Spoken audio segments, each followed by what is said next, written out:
My name is Margaret Holden, and the day I found out my son had hidden my husband's will was the day silence became louder than any scream I could have made.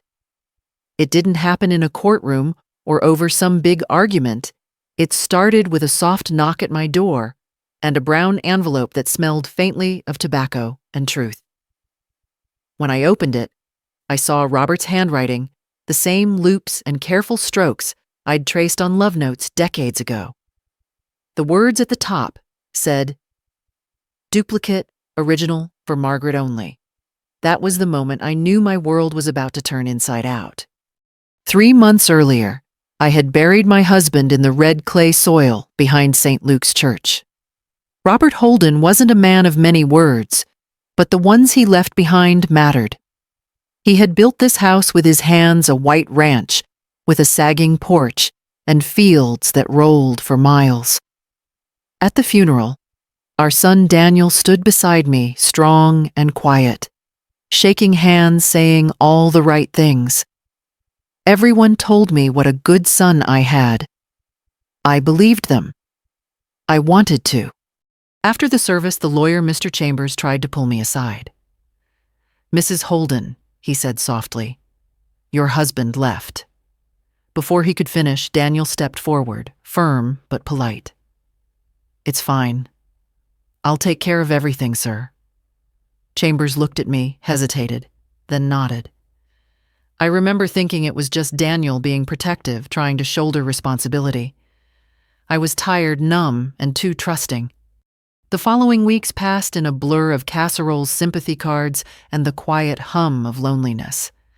Daniel came by, often fixed the gutters, paid the bills, made sure I was eating. Every time I mentioned paperwork, he smiled that same rehearsed smile and said, "Don't worry, Mom. Dad and I took care of it." But grief is strange. It sharpens your senses after it dulls your heart. One snowy afternoon, I went through Robert's desk just to feel close to him and found a letter from a law office dated 2 weeks before he passed.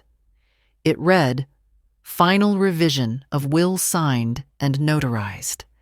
My chest went tight. Why hadn't Daniel told me? The next morning, I drove to Mr. Chambers' office in Bloomington. The place smelled like old paper and lemon polish. The secretary looked startled to see me. "Oh, Mrs. Holden, I thought your son already picked up your husband's revised will." I froze. He did what? She disappeared into a back room and returned with a file drawer slip that said, "Collected by Mr. Daniel Holden, next of kin." On the drive home, the Indiana sky was iron gray, the kind that presses down on you. My knuckles were white on the steering wheel. I didn't want to believe my own child could lie to me, not Daniel, who used to leave dandelions on my kitchen table every Mother's Day. That evening, he came over with dinner. I placed the casserole on the counter and asked calmly, "Daniel, when you said you'd handle Dad's papers, what did you mean?" His shoulders stiffened. "Just legal stuff, Mom. You don't need to worry." I looked him straight in the eye. "You took something from Mr. Chambers' office." His fork froze halfway to his mouth. Silence fell heavy between us. Then he said, "Dad didn't want you to see it." I whispered, "That's not true." He said nothing. After he left, I sat by the window watching the porch light flicker on. Robert had wired it years ago to turn on at dusk, a small thing, but constant. That light felt like him. That night, I decided I wouldn't sit in the dark anymore. The next day, I opened Robert's old steel safe under the stairs. It took me 3 tries to remember the combination, our wedding date. Inside were some Bond's old letters and 1 sealed envelope. Duplicate, original for Margaret Only. My breath caught. My hands shook as I broke the seal. Inside was the will signed, dated, witnessed by 2 members of our church. Robert had left everything, the business, the land, to me. Daniel wasn't cut off, but his share was modest, with a note that read, He must earn what he builds. I cried not out of anger, but out of understanding. Robert had trusted me with this truth. Daniel had hidden it, thinking he was sparing me pain. But lies, no matter how soft, always bruise.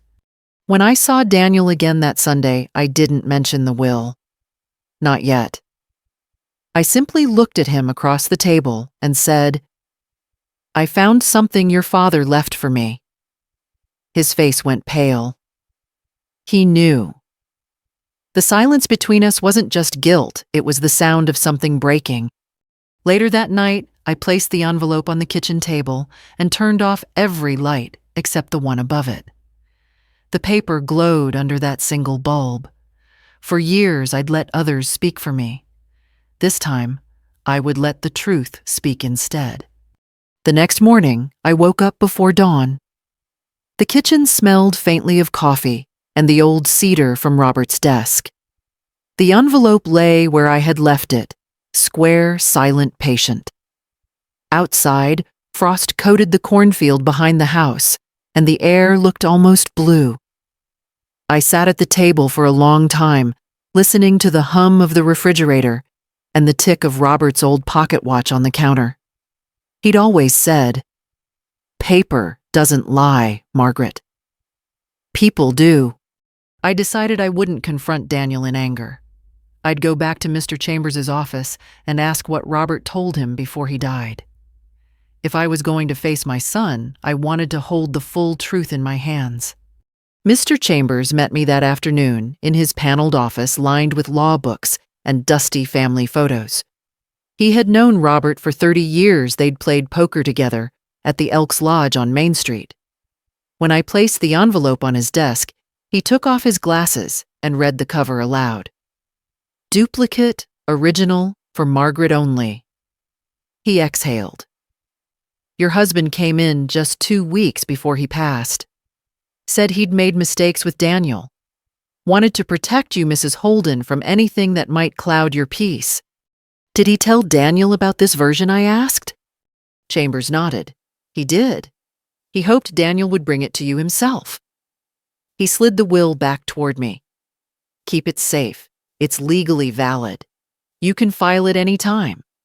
Driving home, I passed the diner where Robert and I used to have Sunday breakfast.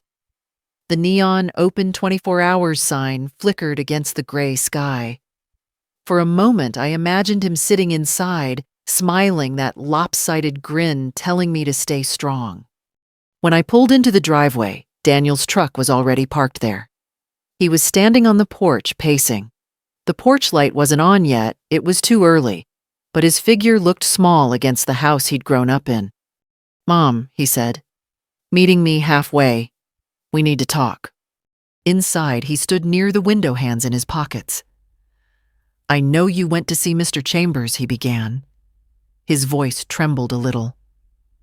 "You weren't supposed to find out like this." "Like what I asked?" He swallowed hard. "Dad left everything to you. He didn't trust me with the business after what happened with the loan. I didn't want you to know, not yet. I thought if I could fix things first, pay back the money, I could tell you later when it didn't hurt as much." I looked at him, at the lines in his face that had deepened too soon. "You don't hide truth to protect people, Daniel. You just turn love into pity." He sank into the chair across from me. "I wasn't trying to steal, Mom. I just didn't want you disappointed in me again." Again. The word hung in the air. I remembered the night Robert found out about Daniel's loan, the shouting, the slamming door, the tears that followed. Robert had been hard sometimes, too hard. But he'd loved that boy with everything he had. "Your father believed in second chances," I said. Quietly. "That's why he wrote that will, to remind you that what's given can still be earned." Daniel pressed his palms together, staring at the floor.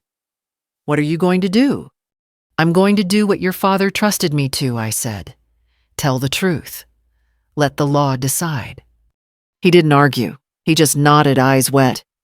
That night, I called Linda from church.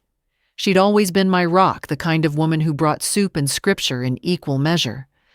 "Maggie," she said, "after listening, this isn't about money. It's about respect. Letting him face what he did might be the only way he learns who he is." The next morning, I put on Robert's old brown coat, the one that still smelled faintly of sawdust, and drove to the courthouse. The clerk at the probate window looked bored until she read the label on the envelope. Her eyebrows lifted. "This is a duplicate original with signatures." "Yes," I said, steady, "and it's time it was heard." Filing it felt both heavy and freeing, like closing a door and opening a window at the same time. That evening, Daniel came by again. He looked exhausted, carrying a bag of groceries, as if routine might save him. "Mom," he said softly, "are you really taking it to court?" I nodded. "It's already done." He set the bag down and rubbed his forehead. "I understand." There was no anger in his voice, only defeat, and somewhere beneath it, maybe relief. Later, when he left, I stood on the porch as the automatic light flicked on. The glow spilled over the steps, catching dust motes in the air.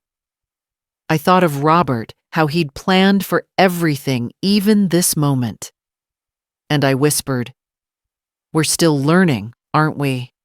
The wind moved through the bare trees like a sigh. Somewhere in the distance, a church bell rang 6 times. I went inside, closed the door, and placed the empty envelope in Robert's old Bible. Tomorrow there would be lawyers and hearings and maybe anger. But tonight there was peace, the kind that comes when the truth finally finds its way home. 2 days before the hearing, the whole town seemed to know. In a place like ours, news traveled faster than truth ever could. The grocery clerk looked away when I handed her my change. The postman asked if I was doing all right considering. Everyone loves a story about other people's family trouble, especially when it comes with a courthouse attached. I tried not to think about it, but everywhere I turned, there were reminders. Robert's tools lined up in the garage like soldiers waiting for orders.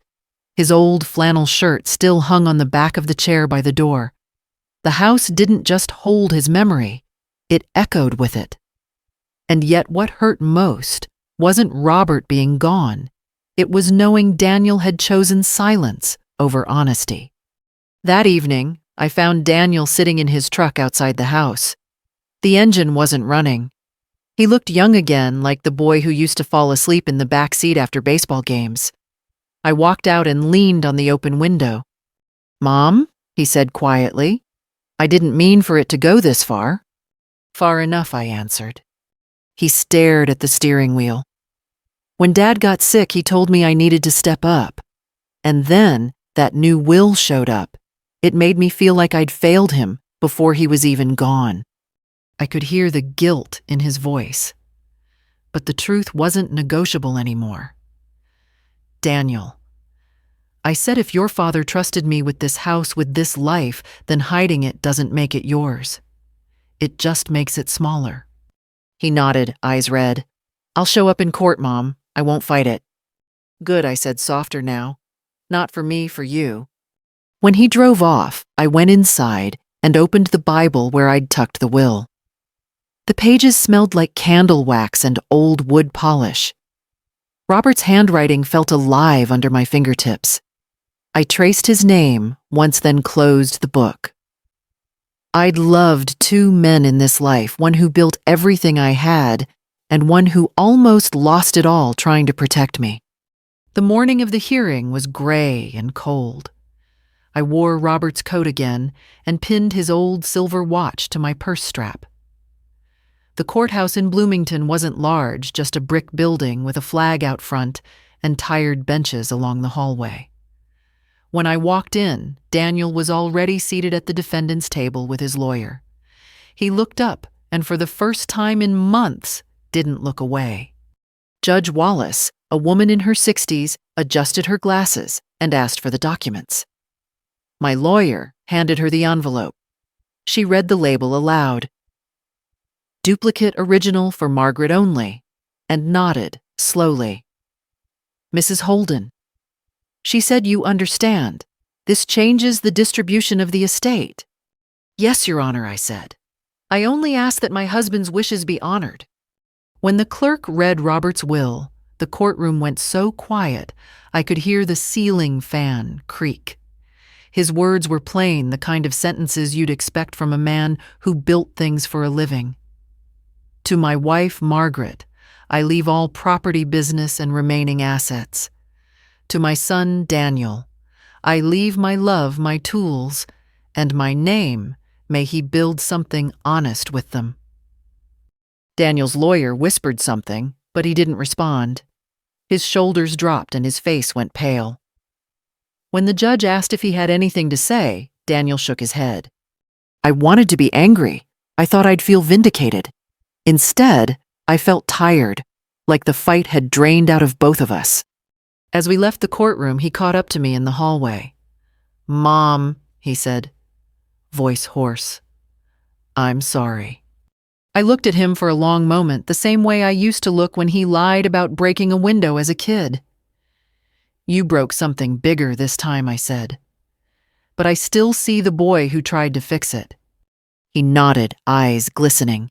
"I'll make it right." Outside, the wind carried the smell of snow. The courthouse steps were slick, and Daniel offered his arm without a word. I took it. For the first time in months, I let him walk beside me. That night, when I got home, I turned on the porch light before the sun went down. The glow stretched across the yard, touching the bare trees, the driveway, the empty swing. Robert's light, our light, still worked steady as ever. I poured a cup of coffee, sat at the table, and whispered, "We did it, Robert." The truth spoke for itself. And somewhere deep inside, the silence didn't feel so heavy anymore. The next morning, I woke with the kind of stillness that comes after a long storm, when the air feels too quiet, too careful. The court hearing had ended. The truth had been spoken, and yet I couldn't shake the weight that had settled over my chest. Justice might close a case, but it doesn't close a wound. I brewed a pot of coffee, poured it into Robert's old mug, the one with the chipped handle, and stood by the window watching the sunlight crawl across the frosted fields. For the first time in months, the house didn't feel angry, just honest. At around 9, Daniel's truck pulled into the driveway. I half expected him to drive past to give us both a few days of distance, but he got out, holding a small cardboard box. His eyes were puffy, like he hadn't slept. "I came to return Dad's things," he said when I opened the door. Inside the box were Robert's hammer, his measuring tape, and a folded piece of paper that looked older than either of us. "It's the note he wrote before the first draft of the will," Daniel said. "I found it in the shop. Thought you should have it." The handwriting was unmistakable, sturdy, exact. It read, "If I don't get to say this out loud, I love you both, but truth has to live longer than pride." I felt something in my throat tighten. Daniel watched me, waiting for anger that never came. "You can keep the tools," I said softly. "You'll need them if you ever plan to build again." He nodded, swallowing hard. "I want to fix the porch first," he murmured. "Dad always said he'd get around to it." I managed a small smile. "Then it's about time someone did." That afternoon, he brought his toolbox and began sanding the porch rails. I watched from the window, listening to the hum of the sander, the same rhythm I'd heard when Robert worked out there every summer. The sound didn't hurt anymore. It just filled the space where silence used to live. When the sun dipped low, Daniel knocked on the doorframe. His hands were dusty, his eyes tired. "Mom," he said quietly, "the truth came out, and I deserved that. But I still don't know how to look you in the eye without feeling ashamed." I set down my cup. "You don't start by looking at me," I told him. "You start by showing me." He nodded slowly, like the words were both punishment and promise. That evening, we ate leftovers in the kitchen. The air between us wasn't comfortable, but it was real. I realized that forgiveness doesn't come in one moment. It comes in a series of small ones, stacked like boards, until something new can stand again. After he left, I stepped out onto the porch. The boards creaked under my feet, the air crisp with winter. I turned on the light, Robert's light, and let it shine over the path that led down the driveway. It stayed on long after Daniel's truck disappeared. Over the next week, he kept coming back. Sometimes just to drop off groceries, other times to fix things that had sat broken for years. The old barn door, the fence by the garden, the loose step I'd tripped over every spring. He didn't say much, but every nail he drove into wood felt like a word he couldn't yet speak. One afternoon, Linda stopped by from church. She watched him working and whispered, "Looks like he's building more than a porch." I smiled. He is. He just doesn't know it yet. By the following Sunday, Daniel asked if he could take me to service. We hadn't gone together since before Robert died. People turned their heads when we walked in small towns, never forget. But the whispers didn't sting anymore. When the choir began singing Blessed Assurance, Daniel's voice joined softly beside mine. That was the moment I knew something had shifted. After church, he said, "Dad was right about you, Mom. You don't bend, but you don't break either." I took his hand and squeezed it. "Your father wanted you to learn that too." That night, as the porch light flicked on, I sat outside with a blanket around my shoulders. The sky was a pale wash of blue, fading into gold. I thought about all the versions of love, protective, fearful, redemptive, and how easily one can turn into the other when truth gets buried. Inside on the kitchen table, the envelope still rested under Robert's Bible. I didn't hide it away this time. Some truths should be seen even if they hurt. Especially if they hurt. When the clock struck 10, Daniel texted, "Love you, Mom. I'll finish the porch tomorrow." And for the first time since Robert's funeral, I typed back without hesitation, "I know you will." The house felt lighter that night. Not healed, but healing. And maybe that was enough. A week later, the wind changed, the kind that sweeps across Indiana in early spring and smells like wet earth and thawing grief. The lawsuit had been closed, the will recorded, and the farm officially under my name. There should have been a sense of victory, but what I felt was something quieter, like peace with a limp. Daniel still came by most mornings. Sometimes he'd stay for coffee. Sometimes he'd just wave from the truck before heading to his job at the hardware store.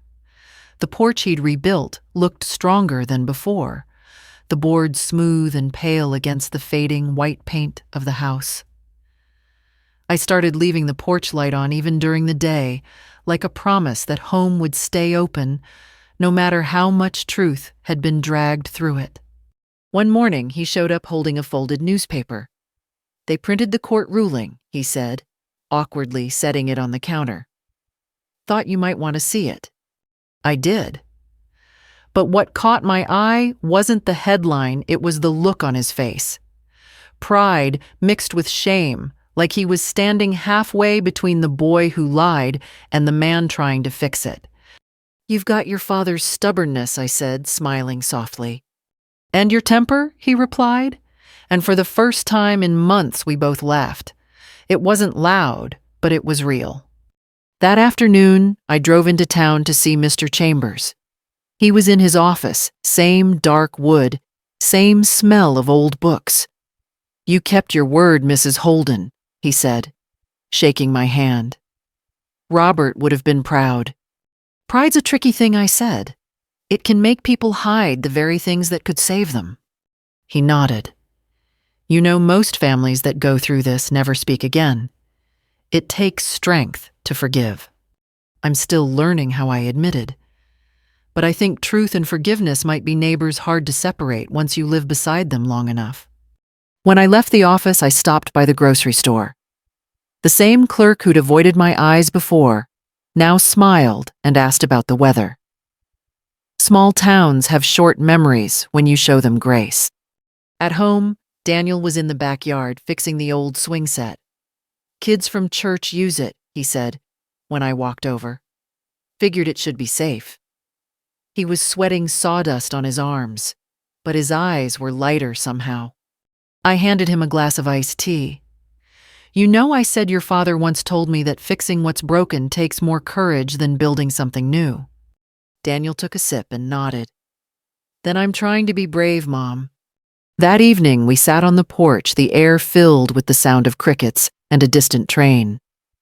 The world felt familiar again, not perfect, not untouched, but livable.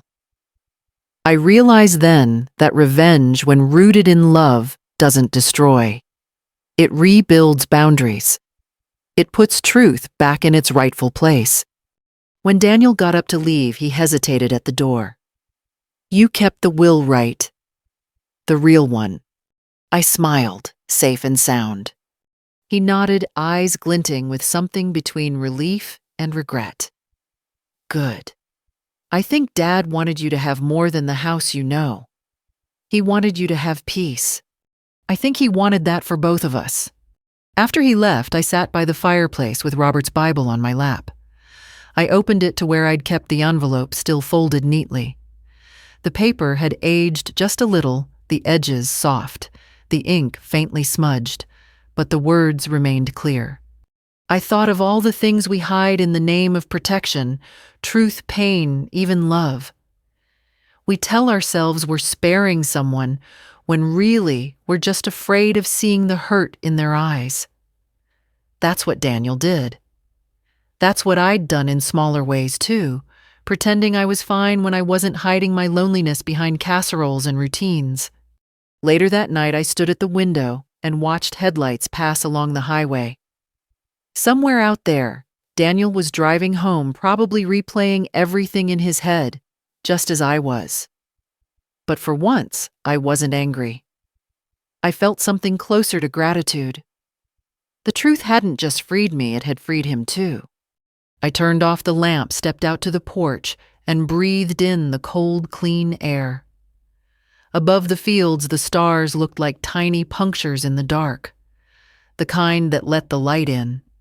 That's when I realized the lesson wasn't about wills or property, it was about legacy. Not what we leave behind, but how we leave it. The light flicked on automatically as I stood there, spilling warmth across the porch rails Daniel had rebuilt. I smiled, whispered into the night. "We're okay now, Robert. He's finding his way." And for the first time since my husband's funeral, I went to bed with the porch light still burning. A few weeks later, the snow melted for good.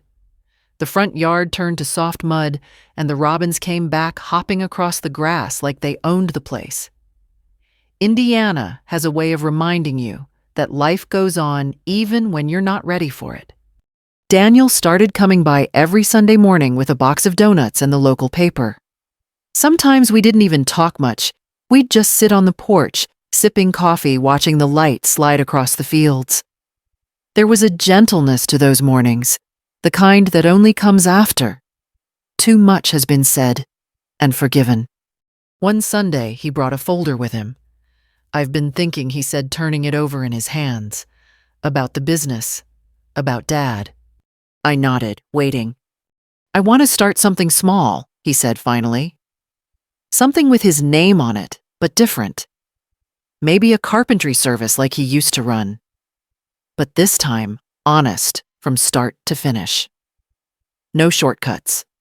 I smiled, though my throat ached. "Your father would like that." He laughed a little. "Yeah, I think he'd check every nail before letting me hang a sign." I reached across the table and touched his hand. "He'd be proud you're trying." Daniel's eyes met mine, and for the first time since all of it began, I saw peace in them. Not relief, not guilt, just peace. That afternoon, we drove out to the edge of town, where Robert's old workshop still stood. Dusty, quiet, forgotten. Daniel unlocked the door, and the scent of sawdust and oil filled the air. Light streamed through the cracked window, hitting the workbench where Robert's initials were carved. Daniel ran his hand along the wood. "You think it's worth saving?" "It always was," I said. We spent the next few days cleaning it out. Boxes of nails paint cans and old invoices, evidence of a life built with patience and splinters. I found a faded photo of Daniel as a child, holding one of Robert's hammers, grinning with missing teeth. I slipped it into my coat pocket without a word. By the third day, the workshop looked alive again. Daniel hung a new sign above the door, Holden and Son Restorations. When he stepped back to look at it, his voice broke. "I thought I'd lost his name forever." "You didn't lose it," I said. "You just forgot how to carry it." The first project he took on was fixing a widow's porch in town. He refused payment, saying he owed the world a few honest boards before he started charging for them. People noticed. Within weeks, he had calls coming in, neighbors, asking if Margaret's boy could come fix their fences, their steps, their roofs. And every night when he finished work, he stopped by for dinner. We fell into a rhythm again, not the same one as before, but maybe something better. One evening, he brought over a small wooden box he'd built himself. "It's for you," he said, setting it on the table, "for keeping papers safe." I opened it and saw the inscription carved inside the lid, "Truth lives longer than pride." My breath caught. "Where did you get that phrase?" "From Dad's note," he said. "The one you showed me." I smiled through tears. He'd like this. He always said good work speaks for itself. That night, after Daniel left, I placed Robert's will inside the box. I didn't hide it this time. I left it right there on the kitchen counter where the morning sun would hit it. It didn't feel like a document anymore. It felt like a story that had finally been told. As spring settled in, the house filled with new sounds, the creak of clean boards, the ring of hammers, the hum of laughter. Daniel and I started planting a small vegetable garden behind the house. He teased me about crooked rows. I teased him about not knowing the difference between a weed and a bean sprout. We were learning to be family again, one mistake, one kindness at a time. One Sunday after church, Linda stopped by. "You look lighter, Maggie," she said, handing me a pie. "I told you, truth has a way of sweeping the dust right out of your soul." I laughed. Maybe that's what all this spring wind is for. That evening, Daniel and I sat outside, watching the sky turn gold. The porch light came on, automatically glowing against the soft pink horizon. "You ever think he's still watching?" Daniel asked. I looked out across the field. "Oh, I know he is. You just gave him something worth watching again." The light flickered once, then steadied bright as ever. For the first time in a long time, I let it stay on, not as a warning, but as a welcome. And when I finally went inside that night, I whispered a small prayer of thanks, not for what was taken, but for what had been rebuilt. Summer came soft and golden, the kind of Indiana summer that hums with cicadas and smells like rain on dry dirt. By then, Daniel's business had taken off. Neighbors hired him to restore barns' porches and even a few church pews. Each morning, he'd drive past the house, honk twice, and I'd wave from the porch with my coffee. I think Robert would have liked seeing his truck out there, dusty but honest. The workshop had become a kind of living memorial. Daniel hung Robert's old hammer on the wall, not to use, but to remind himself of how things used to be done, with patience, not shortcuts. One evening, he asked if I'd come by to see something. When I arrived, the whole place smelled of pine and varnish. In the corner stood a newly built rocking chair. "It's for you," he said, brushing sawdust off the seat. "Same design Dad used for Grandma Holden's. I used his blueprints." I ran my hand along the smooth wood, the craftsmanship steady and sure. "You've got his hands," I said. Daniel smiled, that same crooked grin Robert used to give when he was proud, but pretending not to be. "I've got his stubbornness too," he said. We sat there in that workshop as the evening light faded through the dusty windows. It wasn't revenge or victory anymore. It was something quieter, more enduring. Justice had settled. What remained was grace. When I got home, I placed the rocking chair on the porch. It faced west, toward the fields, toward the life we'd both had to rebuild. Every night, I sat in it as the sun went down, and the porch light flicked on. Sometimes people talk about forgiveness like it's an act, a single thing you do once and then move on. But for me, it's a rhythm, a light you turn on every evening, even if you don't feel like it, because you know darkness shouldn't have the last word. A few weeks later, Daniel surprised me again. "Mom," he said one Sunday after service, "I've been saving up. There's this empty lot on Mill Street, and I want to build something there. A shop with a sign out front. Holden and Son." I laughed softly. "You already have a shop." He nodded. "Yeah, but that one's Dad's. This one would be mine and yours." He looked down like a boy asking permission. I reached out and touched his arm. "Then build it," I said. "But don't forget what that name stands for." "I won't," he said, and I believed him. When the shop opened, the whole town came. The mayor cut a little ribbon, the church choir brought cookies, and someone hung a hand-painted sign that read, "Built on Truth." People shook Daniel's hand and clapped him on the back. Someone even hugged me and said Robert would have been proud. I think he would have been too. Later that evening, when everyone had gone home, Daniel and I stood outside the new shop, the sun low, turning the windows gold. "You know," I said, "I never wanted revenge, Daniel. I just wanted the truth to have a place to stand." He looked at me quietly, then said, "Now it does." That night back home, I sat in the rocking chair, the sound of crickets loud and steady. On my lap was Robert's Bible, the will tucked safely inside. I'd stopped checking it. I didn't need to anymore. I opened to the page where Robert had once underlined a verse from Proverbs, "Better is a poor man who walks in integrity than a rich man who is crooked in his ways." I traced the faded ink with my finger and whispered, "We learned, Robert. We finally learned." As I looked out over the field, the porch light flickered on, bathing the steps and railing Daniel had rebuilt. I thought of that courtroom months ago, of Daniel's face when the truth was read aloud. He had gone silent that day, but not from defeat, from understanding. Now every swing of his hammer, every nail he drove spoke the words he hadn't been able to say. "Then I'm sorry. I'm learning. I'm better now." The revenge in this story was never about getting even.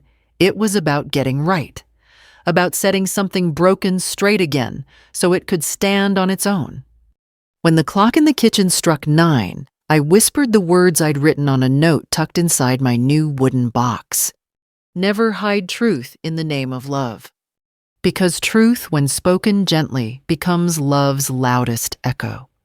The camera would have faded there if this were a movie, me on the porch, rocking in the chair, my son built, the light glowing behind me.